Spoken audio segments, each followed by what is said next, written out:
नमस्कार।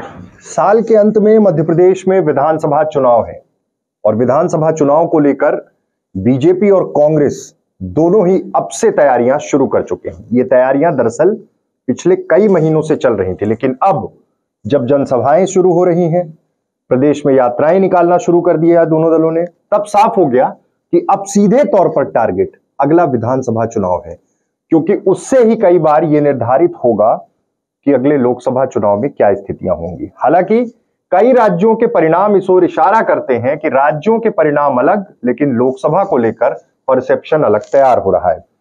सत्ता वापसी के लिए हर वो कदम कांग्रेस उठाने को तैयार है और बीजेपी सरकार बचाने के लिए, सरकार बचाने से मतलब सत्ता में बने रहने के लिए। मध्य प्रदेश चूंकि राजनीति का केंद्र है, चाहे राष्ट्रीय स्वयंसेवक संघ हो, चाहे बीजेपी की कोर टीम हो, बीजेपी मेन बॉडी हो, सबकी तमाम गतिविधियां मध्य प्रदेश से संचालित होती रही हैं। तमाम जो जुड़े हुए संगठन हैं उनकी गतिविधियां संचालित होती रही हैं। ऐसे में मध्य प्रदेश जब केंद्र है तो मध्य प्रदेश से सत्ता से हटना बीजेपी के लिए बहुत कठिन हो जाएगा, मतलब वो सत्ता में बने रहना चाहते हैं। अब जमीनी स्तर पर माहौल बनाने के लिए दोनों ही राजनीतिक दल अपने अपने स्तर से तैयारियां शुरू कर चुके हैं।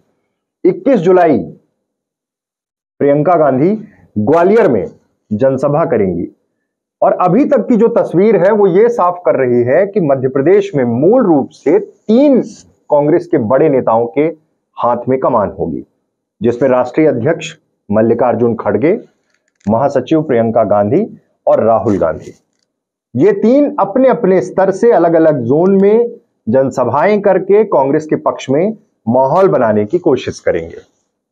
पहले जबलपुर में जिस तरह से प्रियंका गांधी की रैली हुई, उसके बाद साफ हुआ कि प्रियंका गांधी जल्द मध्य प्रदेश में दूसरी रैली करेंगी और अब यह भी चर्चा है कि ग्वालियर के बाद विंध्य अंचल में भी प्रियंका गांधी की रैली हो सकती है। लेकिन उसके पहले राहुल गांधी 8 अगस्त को ब्यौहारी आ रहे हैं। अब ब्यौहारी आने के पीछे का तर्क समझिए। कांग्रेस ये कह रही है कि ब्यौहारी में जनसभा करके पूरे विंध्य अंचल को हम टारगेट कर सकते हैं। सेंटर में है ब्यौहारी, जहां से अनूपपुर और मंडला तक का इलाका, फिर सतना, रीवा, सबको कनेक्ट किया जा सकता है। लेकिन इसके पीछे की कहानी कुछ और है। प्रधानमंत्री नरेंद्र मोदी शहडोल आए थे और जिस तरह से वो कार्यक्रम हुआ, वहां आदिवासियों के बीच पहुंचे, संवाद कार्यक्रम हुआ, 1 करोड़ आयुष्मान कार्ड के वितरण यहां से शुरू किया था। उसके बाद आदिवासियों को लेकर जो एक पूरा वेल सेटअप प्लान के साथ वो प्रोग्राम हुआ और कहीं ना कहीं आदिवासी वोट बैंक को साधने के लिए जो कवायद शुरू हुई है मध्य प्रदेश में, चाहे मध्य प्रदेश के मुख्यमंत्री शिवराज सिंह चौहान हो, चाहे देश के प्रधानमंत्री नरेंद्र मोदी हो, सबकी कोशिश है कि आदिवासी उनके करवट बैठे।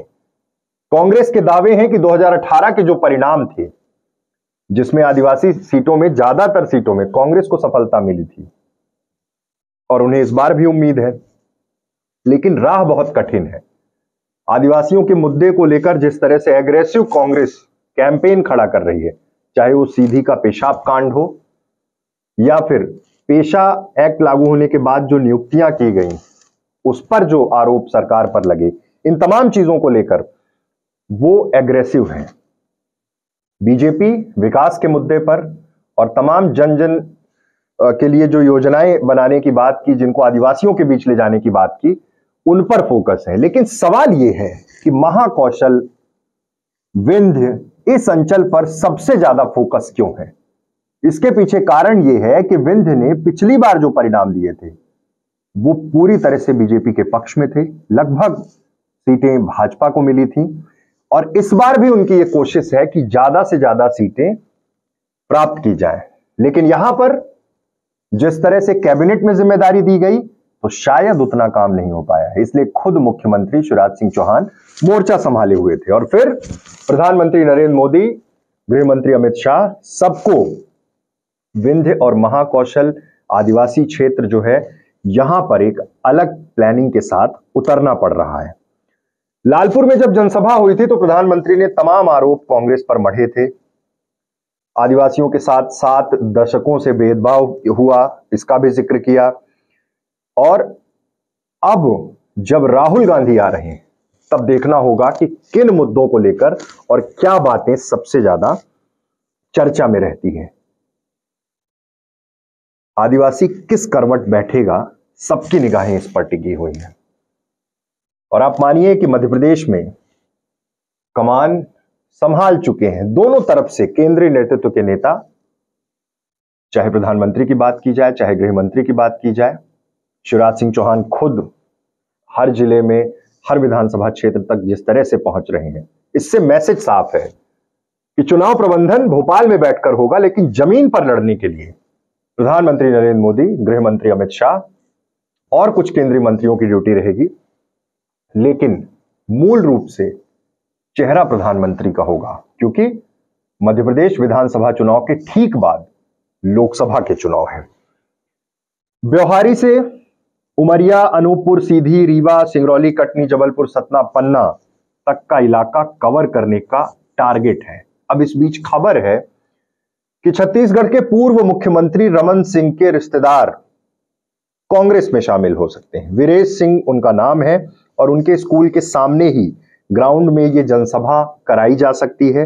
बीजेपी छोड़ चुके हैं। इनके पिता स्वर्गीय लवलेश बहादुर सिंह ब्योहारी से विधायक रहे हैं, मध्य प्रदेश सरकार में मंत्री रह चुके हैं। वीरेश सिंह शहडोल, अनूपपुर, उमरिया जिला सहकारी बैंक के अध्यक्ष भी रह चुके हैं। छत्तीसगढ़ के पूर्व मुख्यमंत्री रमन सिंह की पत्नी इसी परिवार से आती हैं। सूत्रों की माने तो वीरेश सिंह रिंकू राहुल गांधी के सामने कांग्रेस की सदस्यता ले सकते हैं। 1990, 98 और 2003 में ब्योहारी से रिंकू के पिता लवलेश सिंह भाजपा से विधायक चुने जा चुके हैं। सुंदरलाल पटवा, उमा भारती, बाबूलाल गौर की कैबिनेट में लवलेश सिंह राज्य मंत्री रह चुके हैं। कुल मिलाकर कांग्रेस की यह कोशिश होगी कि एक बड़ा नाम डॉक्टर रमन सिंह छत्तीसगढ़ के मुख्यमंत्री रहे हैं, उनके रिश्तेदार को अगर कांग्रेस में शामिल कराया गया तो उसका मैसेज क्या जाएगा, क्या मैसेज हो सकता है। कांग्रेस और गोंडवाना के बीच जो गठबंधन की खबरें चल रही थी कि एक प्रस्ताव है जिस पर तमाम इंटरनल कमेटी काम कर रही है कि गोंडवाना को साथ ले आया जाएगा, फिर राज्यसभा कोटे से छत्तीसगढ़ से एक सीट दी जाएगी, ऐसी तमाम कवायतें चल रही हैं। बुंदेलखंड की सियासत में अगर अभी तक देखा जाए तो महाकौशल बेल्ट में प्रियंका गांधी, विंध्य में राहुल गांधी और बुंदेलखंड में मल्लिकार्जुन खड़गे 13 अगस्त को सागर में जनसभा को संबोधित करेंगे। किसी भी तरह की कोई भी चूक कांग्रेस इस बार मध्य प्रदेश में नहीं करना चाहती है। ज्योतिरादित्य सिंधिया के सामने प्रियंका गांधी होंगी जब ये जनसभा कल होगी, और पिछली जब जबलपुर में जनसभा हुई तो बिना नाम लिए प्रधानमंत्री से लेकर ज्योतिरादित्य सिंधिया, शिवराज सिंह चौहान को जिस तरह से टारगेट किया गया है वो भी अपने आप में अलग था। क्या कुछ होगा इससे विंध्य की सियासत में, बुंदेलखंड की सियासत में, मध्य प्रदेश की राजनीति में? क्या सत्ता परिवर्तन के संकेत हैं या फिर एक बार फिर से शिवराज सिंह चौहान के नेतृत्व में बीजेपी की सरकार बनने जा रही? अभी कुछ समझ नहीं आएगा, सब कुछ धुंधला सा है।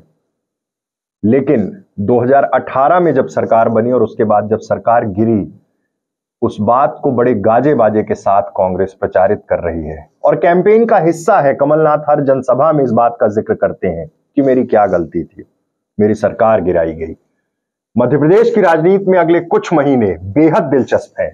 आरोप प्रत्यारोप के दौर और तमाम तरफ से सरकार जिस तरह से घिर रही है, चाहे मसला पटवारी का हो, व्यापम जैसे घोटाले का जिक्र हो रहा है, अवैध खनन, कानून व्यवस्था, तमाम चीजें, लेकिन एक मजबूत संगठन क्या इस बार भी मध्य प्रदेश भाजपा के साथ है? कांग्रेस के दावे हैं कि अब कांग्रेस में गुटबाजी नहीं है, क्योंकि ज्योतिरादित्य सिंधिया चले गए हैं। अब दिग्विजय सिंह और कमलनाथ एक साथ कदमताल करते हुए बढ़ रहे हैं। परिणाम साफ करेंगे, लेकिन केंद्र की योजनाओं से कांग्रेस डरी हुई है। हर बार यही हुआ, केंद्र की योजनाएं और राज्य की योजनाओं को क्लब करके जब जनता के सामने परोसा जा रहा है तब क्या असर होगा। लेकिन इसके साथ ये भी ध्यान है कि हर महीने मध्य प्रदेश पर जो कर्ज लद रहा है वो कैसे चुकता किया जाएगा। बड़े सवाल, तमाम चीजें। लेकिन अब जिस तरह की कसावट है, जिस तरह की गलतियां कांग्रेस ने गुजरात में की, शायद मध्य प्रदेश में नहीं करना चाहते। शुरुआती दौर से ही केंद्रीय नेतृत्व ने प्रदेश के साथ कोऑर्डिनेशन करके और प्रत्याशियों का चयन और तमाम जनसभाओं की तैयारियां अभी से शुरू कर दी है। बहुत बहुत धन्यवाद।